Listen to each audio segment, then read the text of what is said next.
Radhe Radhe, welcome back to my channel. তোমরা সবাই কেমন আছো? আশা করি সবাই ভালো আছো, আমিও ভালো আছি। তো আমি অনেক দিন থেকে ভিডিও আপলোড করতে পারিনি, কারণ আমার একটা সমস্যা হয়ে গেছিলো ফোনের। তো যার জন্য আমি কয়েকদিন ধরে আপলোড দিতে পারিনি, তার জন্য ক্ষমা চাইছি। তো তোমরা সবাই আশা করি খুব ভালো আছো, তোমাদের আশীর্বাদে আমিও ভালো আছি। আজকের ঘুম থেকে একটু দেরি হয়ে গেছে উঠতে, আর যখন দেখি দিদান প্রায় সব কাজই সেরে নিয়েছে। তো বাজার থেকে মাছ কিনে এনে মাছ কেটে নিচ্ছে, একাই সব করেছে, আর অনেকটা দেরি হয়ে গেছে, খুব খারাপও লাগলো। তারপরে দেখো আমাদের বাড়ির বিড়ালটা কিভাবে মাছ পেয়ে কীভাবে একদিকে আমার দিদান মাছ খাচ্ছে আর একদিকেও মাছ খাচ্ছে। মাছ তো পেলেই বিড়ালে একবারে নেচে ওঠে। তো তারপরে আমাদের বাড়িতে এখন উনুনে রান্না হয় না, উনুনে পুরো জল উঠে গেছে। তো দেখো, তোমরা না দেখলে বুঝতে পারবে না কীরম অবস্থা হয়েছে। দেখো পুরো শ্যাওলা পড়ে গেছে, মানে বৃষ্টির মধ্যে কিছু করাই যায় না। তারপরে এই দেখো পুরো উনুনে তো রান্না করা যায় না, পুরো জল উঠে গেছে। তার উপরে কীভাবে রান্না করব বলো, কীরম অবস্থা, চারিদিকে পুরো ভেজা। এর মধ্যে কি রান্না করা সম্ভব বলো? তো আমাদের অনেক কষ্ট হচ্ছে, মানে যে পরিমাণে গ্যাসের দাম, আর গ্যাস কিনে রান্না করা, মানে এই দেখো মাটির অবস্থা তোমরা দেখো, পুরো হাত কাদা হয়ে গেছে, মানে এতটাই পরিমাণে উনুন ভিজে গেছে, মানে উনুনে জল উঠে গেছে, কি বলবো তোমরা দেখ। তারপর আমি আর আমার দিদান বাগানে চলে এসেছিলাম সবজি তুলতে। তো এখানে ঝিঙ্গে হয়েছিল গাছে, মানে আমাদের ঝিঙ্গে লাগানোর জন্য অনেকগুলো বাঁশ দিয়ে একসঙ্গে খুঁটি করে মানে আটকানো ছিল, যার জন্য ঝিঙ্গে গাছগুলো তো লতানো, লতিয়ে লতিয়ে যেতে পারে। তো এই জন্য পুরো মানে এই বাঁশের ওপর পুরো ছেয়ে গেছে গাছগুলো। আর দিদান কয়েকটা তুলছে, এই দেখো বেশি হয়েছে অনেকগুলো, এখনও সরু সরু হয়ে আছে। আর যেগুলো পুরোপুরি হয়ে গেছে সেগুলো দিদান বেছে বেছে তুলছে। তো তারপরে আমাদের এখানে পাখি খেয়ে যায়, ছোটো ছোটো পাখি তো এসে ভেতরের অংশটা খেয়ে পুরো খলাটা আবার সেইখানেই থেকে যায়। তো ওর জন্য এই দিক দিয়ে একটু মানে কি বলো তো, নষ্ট হয়ে যায় সবজিগুলো। এই দেখো এই যে পাখি কুড়ে কুড়ে খেয়ে নিয়েছে ভেতরের অংশটা, আর বাকিটা আছে, এইভাবেই নষ্ট করে দেয়। তো মোটামুটি এইভাবে আমাদের গাছ লাগানো হয়। কখনো কখনো এর ভেতরে পলিথিন বেঁধে দেওয়া হয়, কারণ এইভাবে খেয়ে নিলে প্রায় সবাই খেয়ে নেয়। মানে প্রথমে হয়তো জানতে পারে না, কিছুদিন পর যখন জানতে পারে সবগুলোই খেয়ে নেয়। তো তারপরে এই যে দেখো একটা উৎসাহ হয়েছে, মানে কম বেশি প্রায় সব সবজি লাগানো থাকে, তো সব সবজি হয়েছে। আজকের যেহেতু আমাদের বাড়িতে ঝিঙ্গে তরকারি হবে, তাই জন্য ঝিঙ্গাই তোলা হচ্ছে। ঝিঙ্গা প্রায় অনেকই হয়েছে, এই দেখো ঝিঙ্গার গাছের ভেতরে বহুত ঝিঙ্গা হয়েছে। আমাদের এই গ্রামে প্রায় সবাই চাষ করে খায়, মানে বাজারের সবজি খাওয়ার থেকে চাষ করে খাওয়াটা অনেক ভালো। যেহেতু আমাদের এখানে মাটি অনেক উর্বর, তাই জন্য বাড়িতেই চাষ করা হয়। এই দেখো তোমাদের আমি আগের ব্লগে বলেছিলাম যে আমাদের বাড়িতে কলা গাছ আছে, বেশি নয়, তবে 4-5টা কলা গাছ আছে, আগে বাগান ছিল। আর এই দিকে দেখো কলা হয়েছে, কলা মোচা, আর কলাগুলো মাত্র ধরেছে, বেশি বড় হয়নি, কয়েকদিন আগে। আর ওই দিকে দেখো পেঁপে গাছ, পেঁপে গাছে ফুল এসছে, এখনও পেঁপে হয়নি। তো প্রায় সমস্ত গায়ে দেওয়া আছে আম গাছ। এটা হচ্ছে ঝিঙে গাছ, পুরো জবা গাছে উঠে গেছে। আর এটা হচ্ছে চাল কুমড়ো গাছ, তোমরা দেখো পাতাগুলো খুব সুন্দর লাগছে দেখতে, কারণ বৃষ্টি হয়েছিল যার জন্য পুরো সবুজ হয়ে আছে। আর এই যে এই দিকটায় দেখো, এই দিকটায় লেবু গাছ, পাতি লেবুর গাছ, মানে লেবু অনেকটাই হয়েছে। এই দেখো লেবু হয়েছে, কতগুলো লেবু হয়েছে। আর এগুলো এখনও মানে খাওয়ার মতন হয়নি, তাও আমরা তুলে নেই। এই দেখো প্রচণ্ড, মানে গাছটার ভেতরে তো প্রচণ্ড লেবু আছে, প্রচণ্ড। আর পুরো বর্ষা মানে বৃষ্টিকালে পুরো গাছটা মানে মাটিতে নেতিয়ে পড়েছে, যার জন্য একটু সমস্যা হয়। আর এইদিকে তো তোমরা চলো এদিকটায় যাওয়া যাক। কি অবস্থা দেখো, কাদা জল, মানে আমি ঢুকেছি কিন্তু আমার পায়ের অবস্থা অত্যাধিক খারাপ হয়ে গেছে। আর এই যে দেখো সপেদা গাছ, এখন তো আর এত ছোটো গাছে সপেদা ধরবে না, তো মোটামুটি গাছটা আমাদের অনেক বছর হয়ে গেছে। আর এই যে হচ্ছে আমাদের বাড়ির গোড়া লেবু গাছ। আর এইখানে দেখো ঝিঙ্গে হয়েছে, ছোটো ছোটো ঝিঙ্গেগুলো হয়েছে, কিন্তু পাখি না অনেক খেয়ে ফেলছে। মানে ঝিঙ্গে হওয়া মানেই পাখির অত্যাচার খুব বাড়ছে, প্রচুর পরিমাণে বাড়ছে। আর এই যে নিচে দেখো অ্যালোভেরা গাছগুলো, মানে এত বৃষ্টি বর্ষাকালে তো ঠিকমতো তার খেয়ালও রাখা হচ্ছে না। তো এইখানে দেখো পেঁপে গাছে পেঁপে ধরেছে, ছোটো ছোটো পেঁপেগুলো দেখো, কয়েকদিন হলো গাছটা পেঁপে ধরেছে।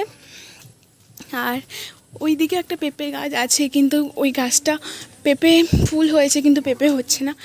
এদিকে একটু বড় পেঁপে গাছ আছে, দেখো পেঁপে ছোটো ছোটো হয়েছে। এই যে একটা পেঁপে গাছ, মানে সব পেঁপে গাছে তো পেঁপে হয় না, তো তাই জন্য সবগুলোই হয়নি, কিছু কিছু গাছে হয়েছে। এই যে একটা গাছ দেখো, এটা ভেঙে পড়ে গেছে বৃষ্টির কারণে, কিন্তু কতগুলো পেঁপে ধরেছিল। তো ওইদিকে দেখো চাল কুমড়ো গাছ পুরো ভর্তি হয়ে গেছে বাড়িতে, মানে গাছের ওপর চেপেই যাচ্ছে, কিন্তু চাল কুমড়ো আর হচ্ছে না। যাই হোক, তো তারপরে এই যে দেখো, এটা একটা ফুলের গাছ, এটা একটা ফুলের গাছ, এটাকে মানে গ্রামের সবাই আমরা যেটা জানি এর নাম হচ্ছে বাটি ফুল। তো আমি এর আসল নাম কি জানি না, যে নামটা জানি সেই নামটাই তোমাদেরকে বললাম। তোমরা যদি এই গাছটার কোনো নাম জেনে থাকো তাহলে অবশ্যই বলো। আর তোমরা আরেকটা মজার জিনিস দেখো, আর এই যে দেখো গাঁদা ফুলের গাছ মাত্র হয়েছে, এখনও ফুল ফোটেনি, ওই যে কয়েকটা গাঁদা ফুলের গাছ। আর এইদিকে হচ্ছে সিঙ্গাপুরি কলার গাছ, এই দেখো সিঙ্গাপুরির কলার গাছ, ছোটো ছোটো আম গাছ হয়েছে, কলা গাছও হয়েছে। আর এদিকে জবা ফুলের গাছ। তো বর্তমানে আমি এখন বেরিয়ে যাচ্ছি, তোমরা দেখলে কেমন লাগলো। আর এইদিকে একটা মজার ঘটনা দেখো, তোমরা কোথায় গেছি, পুরো কারেন্ট তার মানে ওইখানে যে আমাদের পুরো থুম আছে পুরো ওর ওপরেই চলে গেছে। এমন থেকে তো বেরিয়ে চলে এসছে, কিন্তু আমার পায়ের অবস্থা খুবই খারাপ, মানে কি বলবো তোমাদের, পায়ের অবস্থাটা এতটাই খারাপ। এই দেখো পুরো পা কীভাবে কাদা হয়ে গেছে, মানে এতটাই কাদা, মানে জল কাদার মধ্যে তো পুরো আমাদের বাগানটাও কাদা হয়ে গেছে। বাগান থেকে এসেই আমি সোজা সবজি কাটতে বসে গেছি, কারণ অনেকটাই বেলা হয়ে গেছে। আর আমি সকাল থেকে কিছু করিনি, দিদান সব কাজই করেছে, তাই জন্য দিদান অনেক কষ্ট হচ্ছে দিদানের, তো তাই জন্য দিদান একটু বসছে। আর দিদানের যেহেতু হাঁটু আর কোমরের সমস্যা, মানে হাঁটু আর কোমরের প্রচণ্ড যন্ত্রণা হয়, ঠিকমতো উঠতে পারে না, বসতে পারে না, দাঁড়ালেই কষ্ট। আর যেহেতু এই সময় চাষ হচ্ছিল, তো চাষেরও কাজ করেছে, তার জন্য প্রচণ্ড কষ্ট সইতে হচ্ছে দিদাকে এখন। আর যতই ডাক্তার দেখায় না কেন এর সমস্যা দূরই হচ্ছে না, আরও বেড়েই চলেছে দিনকে দিন। ওষুধ খেলে ঠিক থাকে, আবার ওষুধ বন্ধ করে দিলে আবার সমস্যা শুরু হয়ে যায়। তো তোমরা যদি এমন কোনো ডাক্তারের খবর জানো প্লিজ জানিও। দিদার বাতের সমস্যা, তোমরা আমাকে জানাও, কারণ দিদার প্রচণ্ড কষ্ট হয়। তো গ্রামে তো আমরা তেমন একটা ডাক্তারের খবর জানি না, তার জন্য দিদানের এই সমস্যাটা প্রচণ্ড পরিমাণে পরপর বাড়তেই চলেছে। অনেক তেলও মালিশ করা হয়েছে, তাও এর সমাধান হয় না, আরও বেড়েই চলেছে দিনকে দিন। তোমরা যদি কোনো ডাক্তারের খবর জানো আর জানিও, কারণ আমাদের আর্থিক অবস্থা ভালো না, তাই জন্য সব দিকটা আমাদের ম্যানেজ করে দেখতে হবে। তেমন যদি ভালো হয় জানিও, তাহলে আমার দিদানকে আমি নিয়ে যেতে পারবো। আর আমি এখানে মাছের টক করছি, আর এই দেখো আমাদের বাড়িতে দেওয়া বড়ি, তো বড়ি দিয়ে আমি ওই ঝিঙ্গে আলু আর কাঁচকলা দিয়ে তরকারি করব, একটা মাখামাখি সবজি তরকারি করব।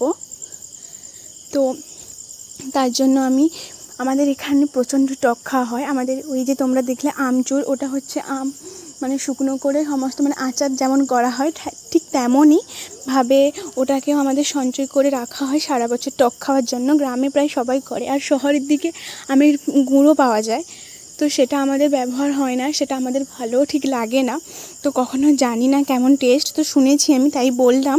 আর যদি ভুল বলে থাকি ক্ষমা করে দিও। এই দেখো আমি সবজি তরকারি আর টক কমপ্লিট হয়ে গেছে, এবার আমরা খাবো, দেরিও হয়ে গেছে অনেকটা, তো একটু পরেই দেখা হচ্ছে। বাজে বিকাল 4:30, আর আজকের বৃষ্টির কারণে চারিদিকে আবহাওয়াটা খুব সুন্দর, মানে না গরম লাগছে না ঠান্ডা লাগছে। পুকুরটার অবস্থা কি হয়েছে, মানে জল এতটা জমে গেছে যার জন্য এই অবস্থা। আর তোমরা একটু সাইডের দিকে দেখো, এই যে দেখো একটা কাঁকড়া বেরিয়ে আসছে, এই দেখো, মানে ভাবছি তো ধরেই ফেলবো, ধরে ফেলি। আমি কিভাবে ধরবো বলো তো, যদি কামড়ে দেয়? তো চলো ধরে নেওয়া যাক, ধরতে পারি তো ভালো।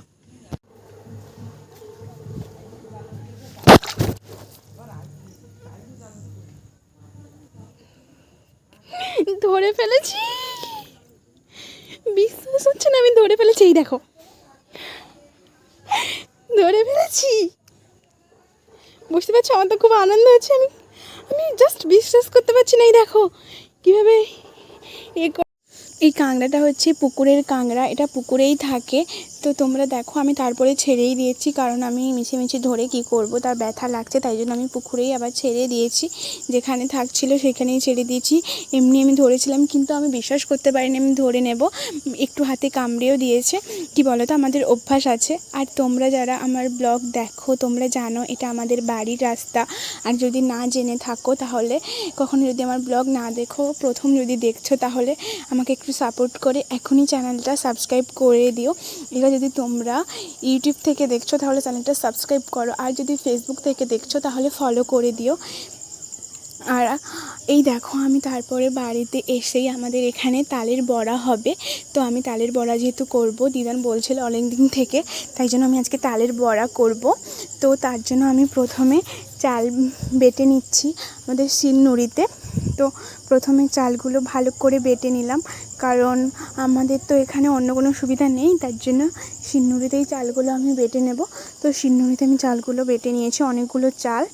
তো আর তারপরে আমার দিদান এখানে এই দেখো তাল, মানে আমাদের গাছ এখানে আছে, তো তাই জন্য দিদান নিয়ে এসেছিলো, তো তার জন্য আজকের পিঠে হবে। তো দিদান তারপরে তালটা ভালো করে ছাড়িয়ে করে নিল, মানে আমার দিদান হেল্প করে দিচ্ছে, আমিও দিদানকে হেল্প করছি, মানে দুজনে মিলেই করছি। তো তাও দিদান বসেছে, মানে খুব কষ্ট হয় এইভাবে বসতে। আর তোমরা প্লিজ খারাপ কমেন্ট করো না, কারণ এইভাবে বসেছে আমার দিদান, কষ্ট হয় হাঁটু কোমরের জন্য। তো তোমরা কিছু খারাপ মন্তব্য করো না, কারণ বয়স হয়েছে তার জন্য। এই দেখো তারপরে আমার দিদান তালের বড়া করব। এই আমি কড়াইতে তেল গরম করে নিয়েছি, তো তারপরে আমি তালের বড়া করব। আজ প্রথমবার করছি আমি, কারণ আমার দিদানি সবসময় করে, তো ভুলও হতে পারে, মানে ঠিকঠাক গোলও না হতে পারে। সে যদি গোল না হয় তাও আমাকে ক্ষমা করে দিও, যদি প্রথমবার করছি। কি বলো তো, করতে করতে শিখবো, না হলে তো শিখবো না। তো আমার দিদান বললো যে এবারে তুই কর, আর তোকে তো শিখতে হবে, তার জন্য আমি করলাম। তো ভুল হলেও কিছু করার নেই, আমাকে ক্ষমা করে দিও। পরের বার আমি নইলে আর ভালো করে করব। তোমরা একটা যদি কোনো ভুল হয়ে থাকে ক্ষমা করে দিও। আর তোমরা আমার বাড়িতে চলে এসো, আমি প্রথমবার পিঠা বানালাম, আর তোমরা আমার বাড়িতে চলে এসো খাবে। তো কেমন টেস্টও হয়েছে আমাকে জানাবে তোমরা। খেয়ে তাহলে চলে আসতে হবে আমার বাড়িতে। আমার বাড়ি কিন্তু পূর্ব মেদিনীপুর জেলায়, ঠিক আছে? চলে আসো আমার বাড়িতে। তো তারপরে মোটামুটি আমি ভেজে নিচ্ছি। তো আমি আজই এটা করলাম, আর আজই ব্লগটা দিলাম। অনেকটা রাতও হয়ে গেছে বলতে। তো তোমরা কোনখান থেকে ভিডিওটা দেখছো এবং তোমাদের ভিডিওটা কেমন লাগলো পুরো ভিডিওটা। আর পুরো ভিডিওটার মধ্যে যদি কোনো ভুল থাকে তাহলে ছোট্ট বোনের মতন বা মেয়ের মতন আমায় ক্ষমা করে দিও, কারণ আমি বেশি দিন ব্লগ করা শুরু করিনি, কারণ কয়েকদিন হলেও আমি শুরু করেছি, তো ভুল থাকবে, তার জন্য আমাকে দয়া করে ক্ষমা করে দিও, কারণ আমি ঠিক জানি না। তো তোমরা তো জানো বড়রা যেহেতু, তোমরা আমাকে ক্ষমা করে দিও। এই দেখো কালারটা এইরকম এসছে, এক বাটি করে ফেলেছি আমি। তো মোটামুটি ভুল হয়েছে শেপগুলো, তো তাও ঠিক আছে, মানে আমি ভাবতে পারিনি যে আমি এতটা ভালো করতে পারবো। তো তোমরা আমাকে জানিও কেমন হয়েছে।